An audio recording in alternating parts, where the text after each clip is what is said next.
I want you to welcome this sweet lady. She's from this part of the country. Her name is Hershey.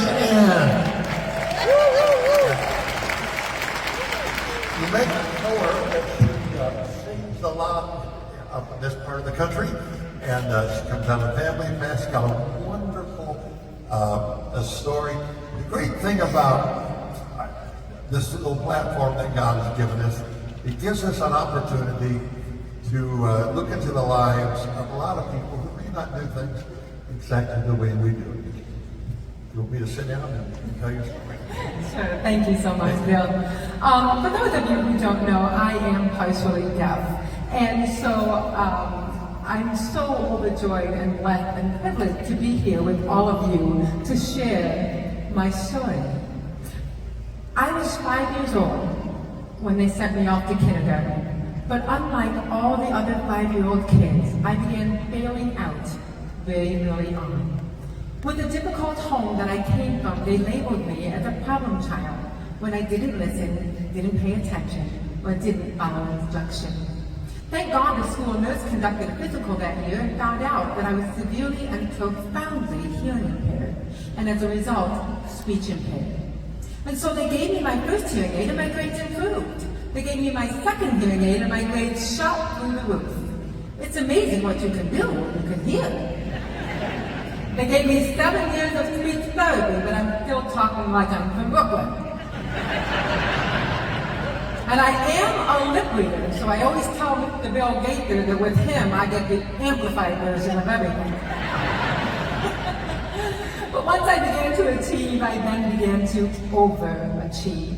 You see, I never quite felt like I was as good as everybody else. And so for the next 12 years, I tried to prove a point to myself that I could do it. And so I had trophies and tiaras and sashes and scholarships, awards and accolades. I had it all, so I thought.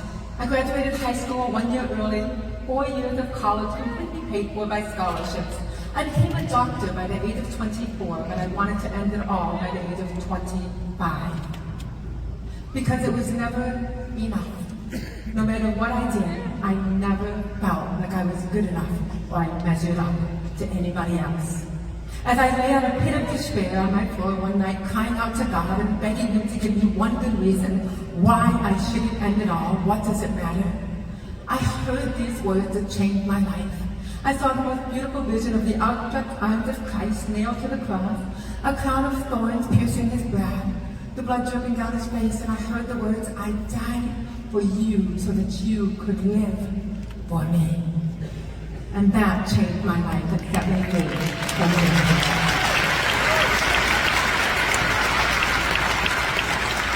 Shortly after that, I heard the music of Bill and Gloria Gaither, and it changed my life. It showed me what I wanted to do with my life. I said, Lord, take my ability, take my disability. Use it all for your glory, your kingdom, and your purpose. This song that I'm going to sing for you is called Silent Prayer, and it was produced by none other than Gordon Mote. Gordon, as you know, yes? Gordon is completely blind, and I am partially deaf. So we call that project The Blind Leading the Deaf. We had so much fun working together. I said, Gordon, we really should go on tour together. He said, that sounds great, Sherry Ann. What should we call it? I said, how about See No Evil, Hear No Evil? This song is a powerful reminder that God's ears are not deaf like mine. He hears each and every one of your prayers, and He cares.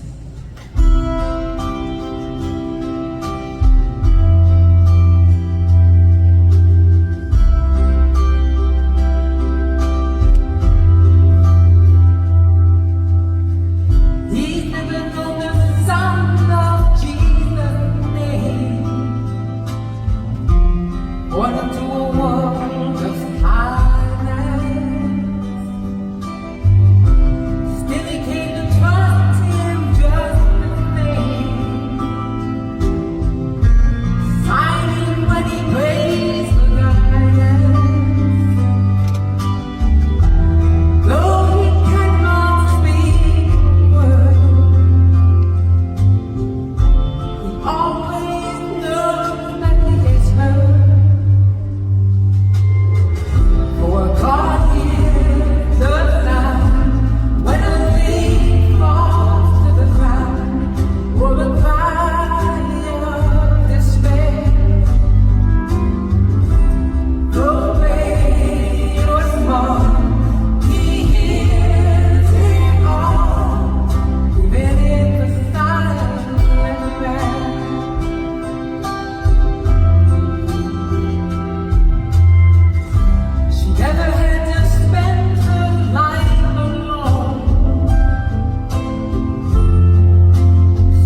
or God